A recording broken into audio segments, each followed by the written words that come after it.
Bom dia, igreja, tudo bem? É uma felicidade, é com grande alegria que a gente vem compartilhar com vocês mais um tema do mês de outubro. Nós estamos no tema, na série de mensagens, na verdade, valores da nossa vida, e a gente vai falar um pouquinho mais sobre um valor que ele está esquecido. Às vezes ele está deixado de lado, e é o valor da lealdade. Nós vemos que numa geração como essa, relacionamentos se tornaram frágeis, as amizades são desfeitas por pequenos conflitos e as alianças são quebradas quando surgem interesses pessoais. E o conceito de lealdade está cada vez mais esquecido. E me entristece o meu coração que às vezes no meio do povo de Deus isso também acontece. Por isso eu trouxe uma mensagem com 4 pontos para que a gente possa discorrer e aprender um pouquinho mais a respeito disso, a respeito do que o Deus tem para nos falar, o que Deus tem para nos dizer, porque a lealdade, ela é muito mais do que uma palavra, ela é um princípio na qual nós devemos viver todos os dias, porque foi isso que Deus nos deixou, para que pudesse nos nortear, para que pudesse nos trazer a consciência, vivendo nesse mundo corrompido. A Bíblia nos apresenta várias histórias sobre lealdade, e hoje eu quero compartilhar com vocês uma história, na verdade um relato que aconteceu da vida de Davi e Jonatas. É um relato na qual eles escolheram ser leais. Eles não somente escolheram, mas eles colheram os frutos da lealdade. Eles nos ensinam então que a lealdade não depende das circunstâncias, mas sim do caráter. Vamos mergulhar então nessa palavra, extrair 4 pontos, e se você entender que existe valor na lealdade, espera você ver então qual é o tesouro maior escondido por trás dessas palavras na qual Deus nos traz aqui. Gostaria que você abrisse a Bíblia de vocês em 1 Samuel 18, verso 1. 1 Samuel, capítulo 18, verso 1. Gostaria de encorajar vocês também a pegar um bloco de notas, pegar uma caneta, a destravar seu telefone, para que você possa anotar tudo aquilo que Deus for falando ao seu coração. Ao escrever essa mensagem, eu começo a digitar, mas ao ler novamente, eu começo a fazer pequenas ilustrações, pequenos manuscritos aqui também, porque Deus continua falando ao meu coração através dessa palavra. Antes de que a gente possa ler, a gente vai orar, para que a gente possa ser conduzido pelo amor e pela graça de Deus. Então abaixe sua cabeça. Deus, obrigado por esse dia, Pai, obrigado porque nós estamos aqui, Senhor, para ouvir a Tua palavra. Deus, coloca os nossos corações atentos, Pai, os nossos ouvidos de prontidão para que a gente possa receber. Que essa palavra caia em coração fértil, Deus, e que ela venha multiplicar na segunda-feira. Deus, nós te pedimos que haja quebrantamento em meio ao seu povo, haja arrependimento em meio ao seu povo, Pai, porque um culto bom, Senhor, é um culto na qual o povo do Senhor entende e se arrepende. Deus, obrigado por tudo que o Senhor tem feito durante esse culto, obrigado pela ministração que já foi feita, e coloca em nosso coração, Pai, uma paz. Silencia as vozes do mundo aí fora e dos nossos problemas, para que a gente possa absorver o máximo daquilo que o Senhor tem para falar conosco. Esse é o nosso pedido, em nome de Jesus, amém, amém e amém. 1 Samuel capítulo 18, verso 1 fala assim: e sucedeu que, acabando Davi de falar com Saul, a alma de Jonatas se ligou com a de Davi, e Jonatas o amou com a sua própria alma. Esse versículo é o versículo chave. Ele é separado em 2 blocos, e o primeiro bloco a gente vê os personagens, e o segundo bloco a gente vê uma oração subordinada, 2 orações na verdade, 2 orações na qual tem um verbo, se ligou, onde é uma figura de linguagem em metáfora. Por isso eu quero dividir esse texto. No primeiro bloco eu quero perguntar para esse texto: quem são esses 3 personagens? Davi, Saul e Jonatas. Para que a gente possa entender um pouquinho mais, a gente precisa voltar 2 capítulos anteriores. No capítulo de número 16, a gente vai ter a menção de alguns desses personagens. O capítulo 16 vai começar falando sobre um homem, cujo era rei de Israel.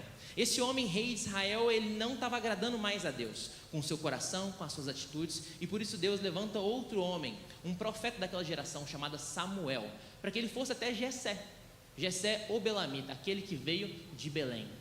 Então, Samuel pega a sua malinha e vai para lá. Ele caminha, chega até Jessé apresenta os 7 primeiros filhos, e nenhum deles era aquele que ia ser ungido.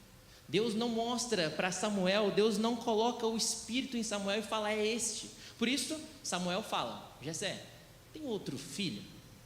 E aí a Bíblia vai falar que havia um outro filho. A Bíblia relata que aquele filho que faltava era aquele que apacentava as ovelhas, aquele de cabelos ruivos, de belos olhos e de boa aparência, cujo nome chamava Davi. Davi então chega até Jessé e até sua família, os seus 7 irmãos. Samuel olha e o Espírito de Deus toma Samuel e fala: é esse o próximo ungido. E aí Samuel tem a convicção e unge Davi. E aí, o capítulo 16, nós acabamos. No 17, nós temos uma batalha, cuja essa batalha é travada pelo exército de Saul e o exército do povo de Filisteu. O exército filisteu, eles apresentam um homem chamado Golias, da cidade de Gate, cuja sua altura era de 6 côvados, aproximadamente 3,5 metros. Era muito alto. Não somente isso, mas esse cara, esse homem, esse gigante, amedrontava o exército de Saul. E não somente isso, mas ele fazia chacota com o Deus verdadeiro e vivo. Nesse meio tempo, nós vemos Jessé pedindo para Davi levar comida lá para os seus irmãos no campo de batalha. Davi ouve falar sobre Golias e fala: quem é este que insulta o Deus Altíssimo, o Deus vivo, o nosso Deus? Por isso, Davi, ele se prontifica a guerrear contra Golias. E o fim dessa história, no capítulo 17, vai falar que ele venceu. Quando a gente começa a ler o capítulo 18 e fala: e sucedeu que, acabando Davi de falar com Saul, acabando um verbo que está no gerúndio, e aí a gente vê uma continuidade, ele chega para falar com Saul, e aí a gente começa a descobrir quem são esses 3 personagens. Davi então, filho de Jessé, ungido pelo profeta Samuel. Quem foi Saul? Aquele que desagradava a Deus com o seu coração e com suas atitudes. Mas e quem foi Jonas? Você não falou sobre Jonas. Jonas era aquele, o filho, o príncipe, o herdeiro do trono por direito de Saul, do reinado unificado de Israel. Era esse Jonatas. Então a gente já começou a discorrer, já começou a entender a história, e agora a gente vai para o segundo bloco, que fala assim: a alma de Jonatas se ligou com a de Davi, e ele o amou profundamente. Sabe, quando a gente começa a observar esse verbo se ligou ou ligou-se, a gente começa a entender de onde que vem essa palavra. A palavra no hebraico, no original, significa cachar. E se você está notando, cachar é Q-A-S-H-A-R, cachar. É uma ligação intensa, é uma ligação incorruptível, inseparável, inquebrável. Para quem gosta de química, é uma ligação covalente, uma ligação forte. Essa ligação é uma ligação que, cara, é essa. Mostra lealdade, mostra amizade, cachar. Muito mais que emocional, era uma ligação espiritual que Jonatas teve ao olhar para Davi e ao conhecer a sua história. Nós vemos também alguns deslumbres do que é lealdade. A gente vê alguns resquícios da lealdade nascendo, brotando nessa terra fértil. Como assim, João? A lealdade, então, parte de um cachar, uma ligação intensa, inseparável. E aí depois nasce uma amizade, e essa amizade nasce uma aliança, e aí nós vemos a lealdade sendo formada. Mas você já parou para se perguntar o que significa lealdade? Ou melhor, qual é a diferença entre lealdade e fidelidade? Porque ao preparar essa mensagem, eu pensava que fidelidade era a mesma coisa que lealdade. Falei, então tá fácil, tem muito texto falando sobre fidelidade. Mas não, tem uma diferença. A diferença, e preste muita atenção, porque isso vai destravar os nossos próximos 4 pontos. A diferença de fidelidade é que fidelidade está ligada ao comprometimento, ao cumprimento de 3 coisas. Eu chamo de REP: ao cumprimento de regra, aliança ou princípio moral. Custe o preço que custar, você vai cumprir essa ordem, essa aliança. Você vai cumprir esse princípio moral. A fidelidade também eu consigo enxergar ela. Por exemplo, em um casamento, não trair o meu cônjuge é um ato de fidelidade. João, entendi fidelidade. O que é lealdade? Lealdade, então, vai além da obediência dessas regras. Ela inclui o SDPA. Você está anotando aí? SDPA. Inclui o sustentar, o defender, o proteger e o apoiar. Vai muito mais que um cumprimento de regra. Vai no sustentar, no defender, no proteger e no apoiar. E de que forma a gente pode fazer isso? De forma espiritual, emocional, física ou financeira. A gente pode fazer isso. João, comecei a entender, mas me dê um exemplo melhor. Pensa comigo, larga seu celular. Imagina um guarda real juramentado em proteger o rei a qualquer custo. Ele nunca traiu o rei, nunca revelou seus segredos do palácio, cumpriu todas as ordens à risca. Ele, portanto, é fiel. Mas um dia o rei é caluniado no seu palácio. Esse guarda, embora presente está, não diz nada, não defende, não protege a honra do seu rei, permanece em silêncio para evitar o envolvimento, o comprometimento. Ele, portanto, foi fiel, mas ele não foi leal. Agora imagine outro caso comigo, ao ver essa injustiça contra o rei. Um outro guarda se levanta e fala, com todo respeito, isso é falso, eu conheço o caráter do meu rei. Esse guarda, ele arrisca então sua posição, sua reputação, permanece leal, não somente à função, mas à pessoa do rei. Ah, João, agora eu comecei a entender. Para ficar mais claro assim, pensa comigo. O Pedro, ele me pede para cumprir uma ordem, e em obediência ao Pedro, eu cumpro.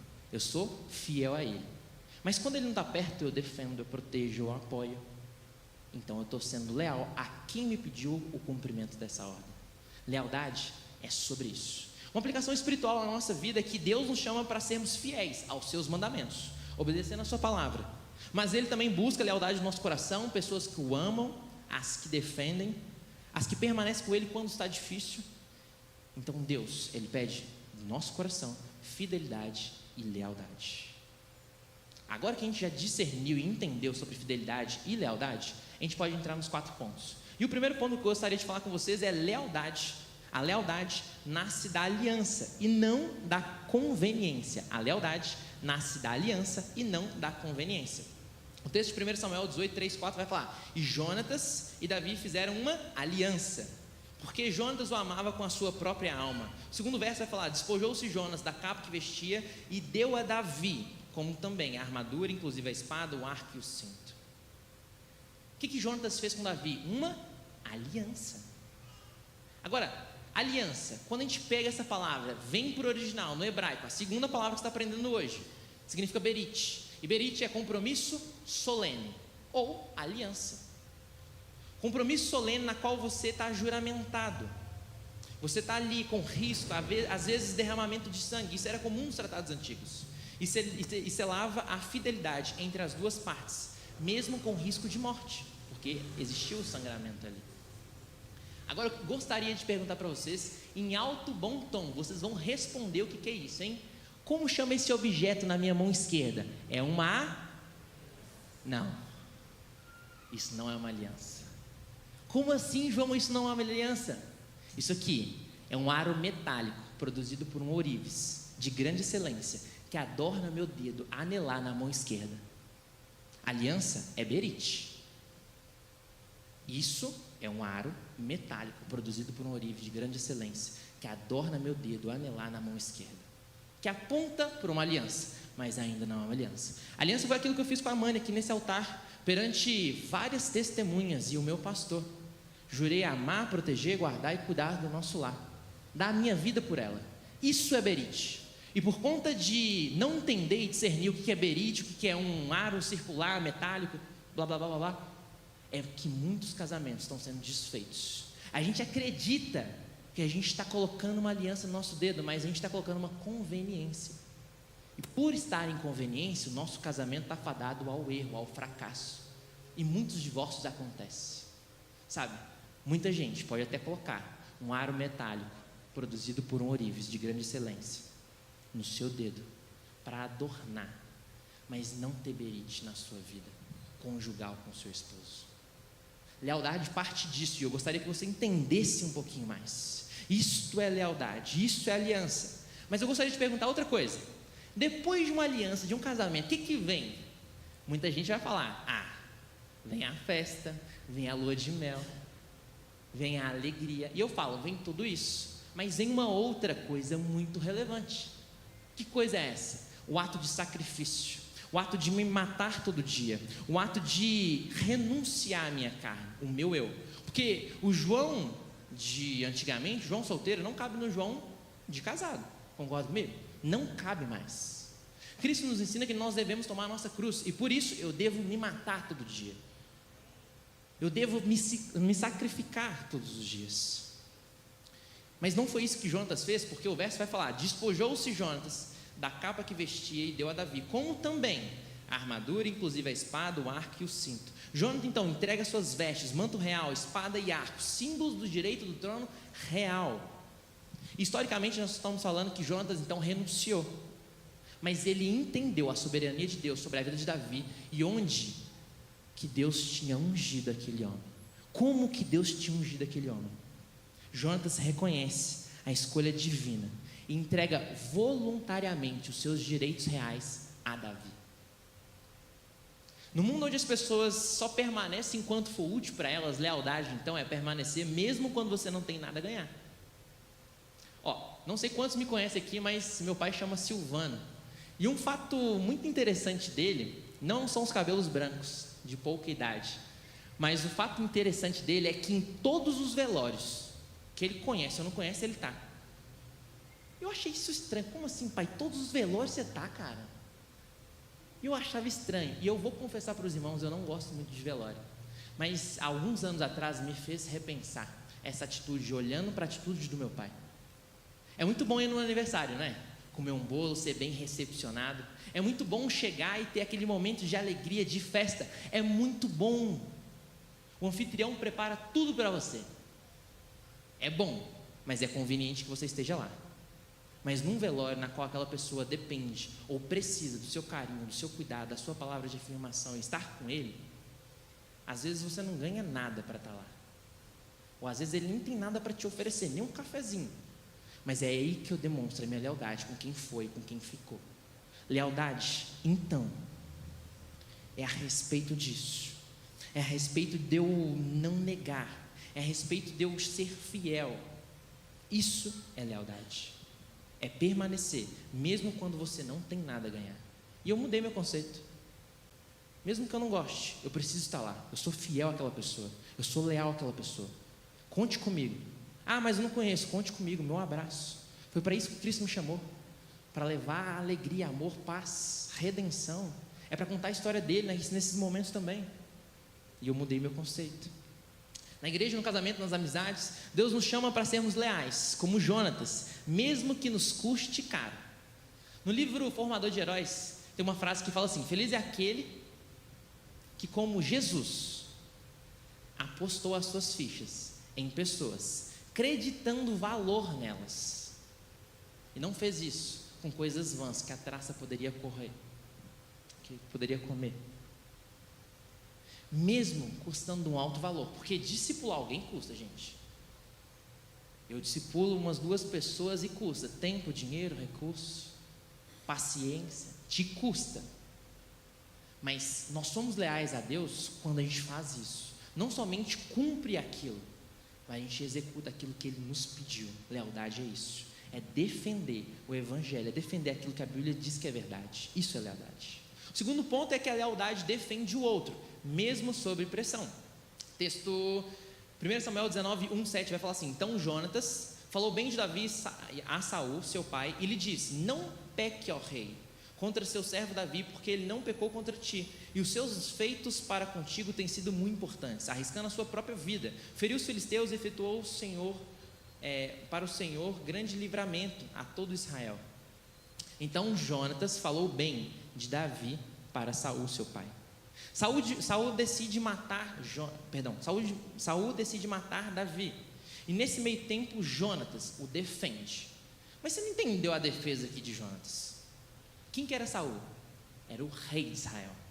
E no Oriente Médio, na antiga tradição, você fazer um conflito, você procurar alguma coisa, casca em ovo, você procurar pelo em ovo com o rei, cara, você estava correndo um sério risco.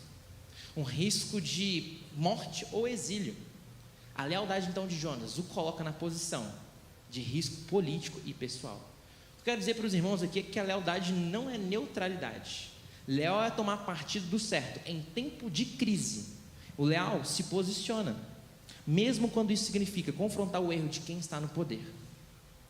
Tem muitos aqui que estudam, que trabalham, que estão na faculdade, dentro do seu seio familiar, e que às vezes não tem a coragem de confrontar o seu líder por um erro que ele está fazendo. Sabe o que eu falo para você? Você está sendo infiel, covarde e conveniente com o fato. Pensa comigo, você enxergar no seu líder, no seu gestor, no dono da empresa e ver que na área financeira eles estão sonegando imposto. E aí você sabe que se sonegar imposto, o governo vai, cara, cair matando depois. E essa empresa pode estar fadada ao fracasso. Mas você vê e não fala, você não foi leal a ele. Você vê e não diz, você não foi leal a ele. Você é alguém que defende seu irmão quando ele não está presente? Leal, então, é quando você protege a reputação. É quando você identifica um risco eminente e você o avisa, o precede e o fala. Isso é lealdade. O resto, covardia. Terceiro ponto, lealdade é permanecer firme, mesmo diante da separação. O texto de 1 Samuel 20, 42 vai falar: o Senhor esteja entre mim e ti, e entre a minha descendência e a tua, para todo sempre. Neste momento, Davi, ele precisa fugir. Então a gente tem Davi, a gente tem Jonatas, filho de Saul, e Saul querendo matar Davi, querendo nem ver pintar de ouro. Aí Jonatas vai lá e intercede, mas não dá certo, porque Saul é tomado por um espírito maligno, e vai lá e vai atormentar Davi. Davi precisa fugir, mas nesse momento de fugir, ele faz uma nova aliança, ele firma um novo laço, um novo tratado, e essa aliança, ela é inseparável, e eles juram para Deus, e envolve os seus descendentes também. Essa lealdade, ela é transgeracional. Jonatas diz: mesmo que eu não esteja aqui, a nossa aliança continua viva. Muitos relacionamentos hoje acabam porque a presença física termina, mas a verdadeira lealdade ultrapassa tempo e distância. O leal é permanecer com o seu caráter, não por conta da conveniência, mas por conta de uma aliança que você fez para com a pessoa. Eu acredito que muitos entraram por essa portaria hoje ou pela do fundo, e vocês receberam um papelzinho, né, falando da nossa igreja, dos comunicados. E ali nesse papelzinho, na capa, está escrito uma coisa muito importante, um exemplo de lealdade. E está escrito assim, ó: Pastor Emérito Murilo Cassete. Se você não conhece, Murilo Cassete foi um homem que pastoreou a nossa igreja por muitos anos. Ele foi leal, ele foi fiel e ele honrou com a sua vida a Deus. Mas João, o que é emérito? Emérito vem do latim e significa aposentado, veterano ou vitorioso. Emérito é aquela condição na qual eu coloco em alguém e eu falo, essa pessoa é digna de honra pelo que ela fez no passado. Agora, quando eu reconheço a pessoa, é muito bom, não é? Você ser reconhecido. Você está num papel e ser prestigiado com o seu nome, embora ele não está aqui para ver mais. Mas muito mais do que isso, ser leal é quando nós, como igreja, olhamos para a família desse homem que faleceu e a gente faz o SDPA. Nós, então, sustentamos, nós defendemos, nós protegemos e apoiamos a quem ficou. Pensa, ficou uma viúva. E essa viúva, em tempo de guerra, em tempo de aflição, ela precisa ser acolhida. Isso é lealdade. Então a nossa igreja pega e ela não somente sustenta emocionalmente, mas financeiramente, fisicamente, e prover tudo aquilo que ela precisa. Por conta da lealdade de uma pessoa, por conta da lealdade que ele escolheu há um tempo atrás, quem colhe fruto é a sua geração de agora. É isso que a lealdade faz com você. Ela não transcende somente no seu local, há um tempo, há uma distância. O que eu vejo é que a lealdade, ela não é local, ela é transgeracional. E foi isso que a irmã Carolina Cassete tem colhido, essa bondade que Deus tem feito para com ela, através do princípio da lealdade. Viu? É muito importante. Tem valor, meu irmão. Você tomar uma decisão agora vai impactar não somente a sua vida, mas vai impactar as vidas que virão por intermédio de você. Pensa comigo, promessas feitas em tempos de paz devem ser mantidas também em tempos de guerra. Você não pode ser duas caras. Você não pode esperar o outro virar as costas e falar mal dele. Você não pode esperar ele morrer para não cuidar da esposa que ficou. Deus não nos chama para isso. É para um outro nível. Lealdade é que eu afirmei um laço em tempo de paz, mas eu vou manter também em tempo de guerra. Isso é ser leal. Davi se provou leal, mesmo quando Jonatas morreu. Quarto ponto: lealdade honra os ausentes e os esquecidos. No capítulo de número 31, é o último capítulo de Samuel. A gente vai ver que os filisteus, lembra os filisteus? Ali daquele gigante, na terra de Gate, chamava Golias. Golias morreu, mas os filisteus voltou a amedrontar o exército de Saul. Saul nessa batalha ele perdeu. Ele veio a morrer juntamente com seu filho Jonatas e os outros 2. Davi então, no livro de 2 Samuel capítulo 1 fala: pranteou Davi a Saul e a Jonatas, seu filho, com esta lamentação, determinando que fosse ensinado aos filhos de Judá o hino do arco, o qual está escrito no livro dos justos. Saul e Jonatas, queridos e amáveis, tanto na vida como na morte, não se separaram. Eram mais ligeiros do que águias, mais fortes do que os leões. Depois da morte de Saul e Jonatas, Davi chega ao trono. E ele poderia ignorar a casa de Saul. Um contexto histórico também, quando a gente repara, quando um rei ele assume a posição de destaque, ele pode fazer isso, tá? Ele pode matar a família real que estava no trono. Mas Davi não faz isso. Davi ele não faz isso. Davi ele aplica uma outra palavrinha no hebraico, que chama Hased, bondade real. Hased, bondade real. Olha o capítulo 9 vai falar: a bondade de Davi para com o filho de Jonas. Disse Davi: resta ainda porventura alguém da casa de Saul para que eu use bondade para com ele, por amor a Jonatas? Havia um servo na casa de Saul, cujo nome era Zibá. Chamam que viesse a Davi. Perguntou-lhe o rei: és tu, Zibá? Respondeu: eu mesmo, teu servo. Disse-lhe o rei: não há ainda ninguém da casa de Saul para que eu use da bondade de Deus para com ele? Então Zibá respondeu ao rei: ainda há um filho de Jonatas, aleijado de ambos os pés. E onde ele está? Perguntou o rei. Zibá lhe respondeu: está na casa de Maquir, filho de Amiel, em Lodibar. Então mandou o rei Davi trazê-lo de Lodibar, da casa de Maquir, filho de Amiel. Vindo Mefibosete, filho de Jonatas, filho de Saul, a Davi inclinou-se, prostrando com o rosto na terra. Disse-lhe Davi: Mefibosete? Ele disse: eis aqui teu servo. Então lhe disse a Davi: não temas, porque usarei da bondade para contigo por amor a Jonatas, teu pai. E te restituirei todas as terras a Saul, teu pai, e tu comerás pão sempre à minha mesa.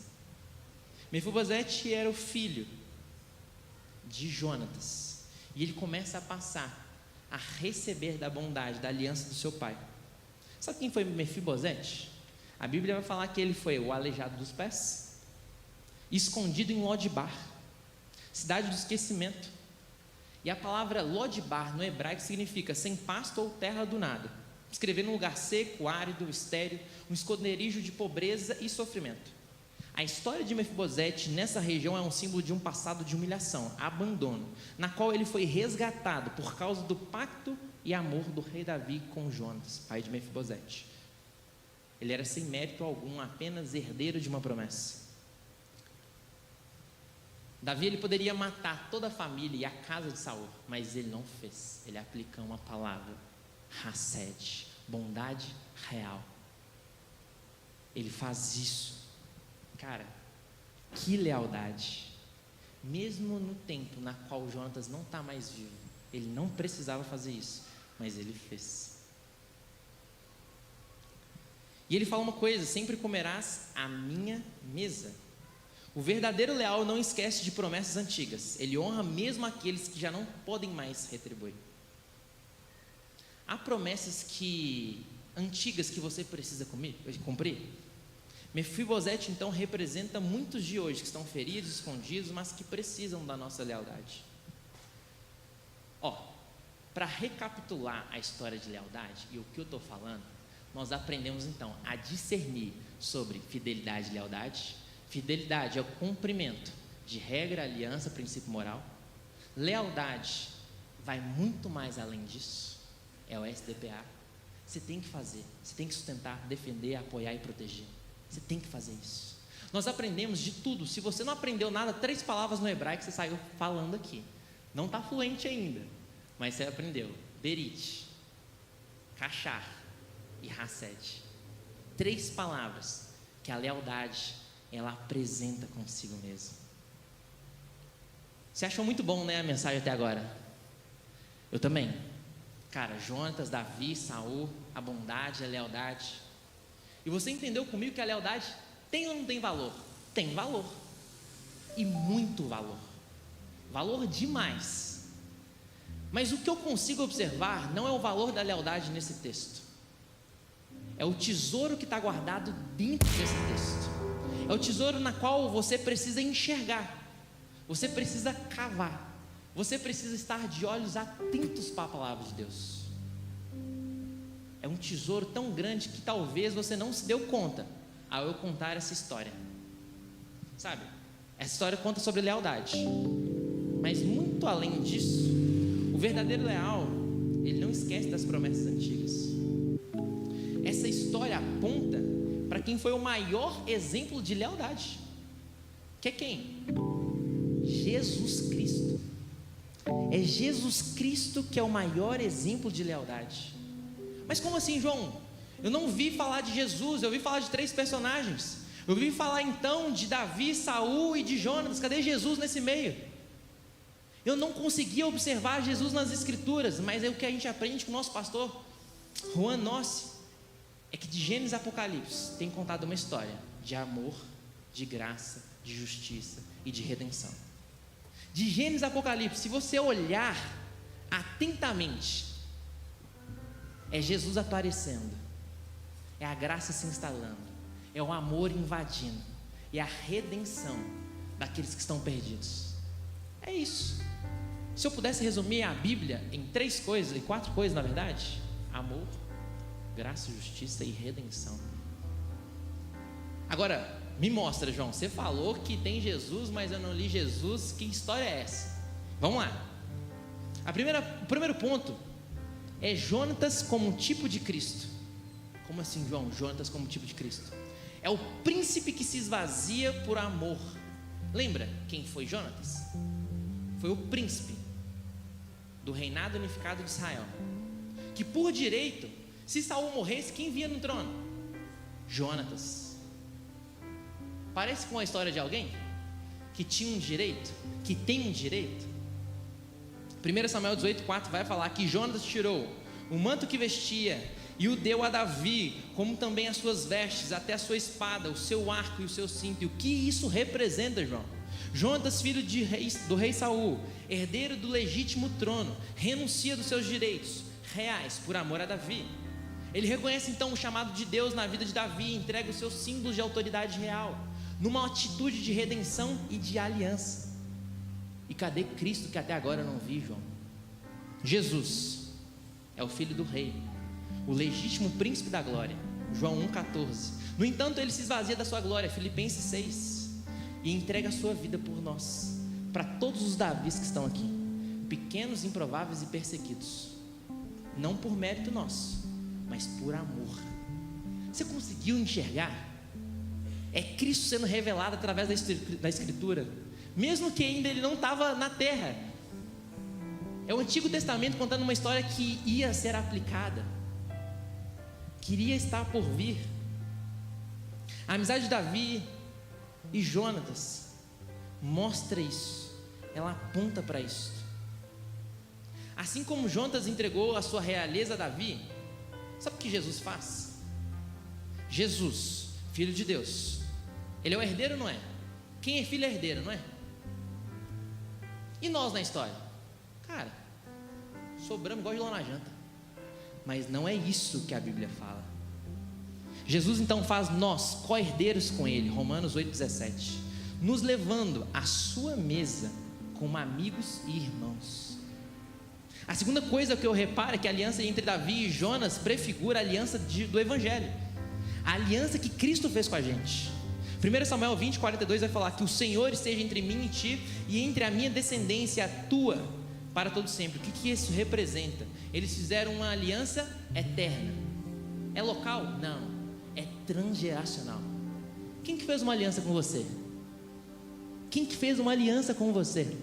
Transgeracional, que não se estende a você agora, mas todos os seus filhos, seus netos, seus bisnetos, seus tataranetos. Quem fez uma aliança com você? Jesus Cristo fez uma aliança com você.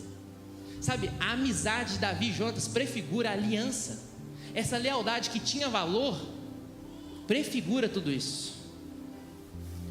Cristo então estabelece conosco uma nova aliança, Lucas 22:20, eterna e inquebrável, não baseada no nosso merecimento, porque a gente não merece nada, mas em seu amor sacrificial. A amizade de Davi e Jonas prefigura esse tipo de compromisso profundo, duradouro, que Jesus oferece. João 15,15: já não vos chamo mais de servos, mas de amigos. Você não está chamando mais você de servo, mas sim de amigos. É Jesus falando isso por intermédio da aliança de Davi e Jonatas. Terceiro e último ponto, esse ponto que quando me pegou eu falei, cara, esse aqui foi difícil, esse aqui doeu. Sabe por quê? Porque o que faz uma pregação ser boa não é a eloquência que o pregador tem, ou não é o quanto eu estudei para pregar para vocês, mas é o dom do Espírito, mas é a bondade de Deus na minha vida. Porque eu não sou o mais apto, eu não sou o melhor para estar aqui, mas é a graça de Deus. Terceiro ponto, Mefibosete, como a imagem do pecador alcançado pela graça. Não temas, porque de certo usarei contigo de bondade, por amor de Jonatas seu pai. Quem era Mefibosete, gente? Filho de Jonatas, aleijado dos pés, escondido em Lodibar. Você lembra o que significa Lodibar? Cidade de esquecimento, sem direito à mesa. Ele não tinha direito à mesa. Lembra, seu pai tinha morrido. O que ia comprovar? Que papel ia comprovar? Nenhum papel ia comprovar se não fosse a palavra, a lealdade. Mas por causa da aliança feita de Jonas para com Davi, Davi o resgata, o honra, o senta à mesa e o trata como filho. Agora, como que isso aponta para Cristo? Não foi isso que ele fez comigo, com você? Não é de Mefibosete que ele me chama? Não é isso que ele faz comigo, com você? Mefibosete escondido em Lodibar, no esquecimento. Não é a mesa que ele nos apresenta com um pão para que a gente possa comer todos os dias? Não é isso que ele faz, gente? É Cristo sendo revelado através das Escrituras, é Deus sendo revelado e contando a sua história, na qual viria um Cristo para nos salvar, chamar para sentar à mesa. Sabe, eu não estou aqui na posição de apontar pecado de ninguém, porque dentre todos vocês, talvez eu seja o mais pecador, o que carece da graça tanto quanto vocês. Mas um dia essa graça, ela me salvou. Um dia alguém me falou, existe pão à mesa. Spurgeon vai falar que o Evangelho é um mendigo chamado João, contando para outros mendigos que existe pão na mesa. E o pão está fresquinho, gente. O pão está fresquinho, está pronto para a gente consumir. Agora, seria ingrato eu sentar à mesa real do Pai, que não merecia, e não contar isso para vocês. A decisão não cabe a mim agora de falar, você quer sentar na mesa? A decisão cabe de cada um. Você quer negar a mesa? Quer negar a mesa? A mesa está posta. Você quer negar esse evangelho que salva, transforma? Você quer negar essa mesa, esse banquete real que te espera? Você quer negar? A palavra não é você decide, não, é você quer negar essa verdade. Porque tudo aquilo que eu falo, a palavra diz que é verdade e eu confio nela. Assim também, Cristo nos resgata, não por mérito nosso, mas pela aliança feita em seu próprio sangue. Hebreus 9,15. Ele nos tira do esquecimento, cura a nossa alma e nos convida à mesa para a comunhão do Pai. 2 Samuel 9,10. Sempre comerás pão à minha mesa. Hesed, bondade real. Apocalipse 3,20. Eis que estou à porta e bato, cearei com ele e ele comigo. Mefibosete é cada um de vocês, sou eu, quebrados pelo pecado, escondidos na vergonha, sem mérito de nos aproximar da mesa do rei, mas pelo amor, pela graça, pela redenção e pela justiça de Cristo Jesus, lá naquela cruz, Ele nos salva e nos convida para sentar à mesa. Sabe, a conclusão que eu chego é que você precisa tomar uma decisão. E a decisão não é aceitar. Você vai negar a mesa que está posta para você? Porque um dia essa mesa chegou para mim, esse convite foi feito para mim, e eu aceitei, e eu preciso compartilhar, porque sabe como que vocês enxergam Cristo na minha vida?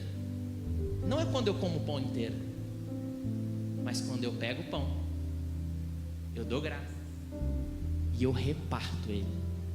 O que eu estou fazendo agora é rasgando a minha vida como um pecador com vocês e falando: tem mesa, tem pão, tem Cristo Jesus e tem Pai na mesa. O que te falta? Não mais servos, agora vocês são meus amigos. Não é qualquer um que a gente chama para a mesa. Embora você chegou de qualquer forma nessa igreja, você precisa sair transformado dessa igreja, porque o poder do evangelho que me transformou foi esse evangelho que salva, transforma e restaura. O meu papel aqui não é pregar a palavra, embora eu esteja fazendo isso. Meu papel é reconciliar todos aqueles que eu enxergar como irmão e os convidar para sentar à mesa do Pai. Sabe, a resposta que Deus quer ouvir do seu coração agora é um clamor. A Bíblia vai falar: clame a mim e eu te responder-te-ei e te anunciarei coisas grandes e insondáveis que talvez você nem conheça ainda. O que eu estou falando é que a mesa tem coisa que você nem conhece, você nem desfrutou. Sabe, eu vim para falar sobre lealdade e tem muito valor, mas o grande tesouro está na mensagem de Cristo Jesus por intermédio da sua palavra. É isso. O que faz de um culto ser bom não é a eloquência do pregador, não é o quanto eu estudei, mas é o quanto do povo de Deus está arrependido no seu lugar. É o arrependimento que transforma, que salva e que cura. Talvez você tenha medo, e como um ato de fé eu vou orar com você, porque eu te falei, o mais pecador dessa sala aqui talvez seja eu, e eu também preciso. Todo dia que o pregador fala: alguém quer se arrepender, eu devo levantar a mão de prontidão a todo momento, porque há 5 minutos atrás talvez eu tive um pensamento, às vezes eu tive uma atitude, às vezes eu tive um comportamento que não agradava a Deus. Eu não quero que Deus se desagrade com a minha forma de viver. Por isso, abaixa a cabeça no seu coração. Eu vou fazer uma oração confessando o meu pecado. Faça aí também, porque onde há a confissão de pecados, a cura, a restauração e há pão quentinho na mesa esperando por todos vocês. Deus, obrigado por tudo isso que o Senhor fez. O Senhor me trouxe aqui para falar com o teu povo sobre arrependimento, sobre salvação, sobre eternidade, Pai. Obrigado porque o Senhor nos confronta com a tua palavra e eu sei que ela é viva. E por ser viva, Senhor, eu tenho vários irmãos que ouviram essa palavra, não caiu no esquecimento de Lodibar. Eles não querem ficar nessa cidade árida, perdida. Eles não querem ficar lá mais. Deus, quebranta o nosso coração. Sabe, se não fosse o Espírito Santo de Deus dentro do meu coração, Pai, talvez eu não me arrependeria, mas, Pai, me confronta, me lembra dos pecados na qual eu não pedi perdão. E meus irmãos aqui também, Senhor. Exerça justiça, compaixão, misericórdia e amor, Pai. Obrigado porque o Senhor entregou o seu melhor naquela cruz por todos nós, a fim de que a gente tivesse Hassed, acesso à bondade real. Obrigado, Pai, porque o Senhor fez isso na nossa vida. E o Senhor nos chama para contar dessa história para todo mundo dessa geração. Em nome do Senhor Jesus. Amém.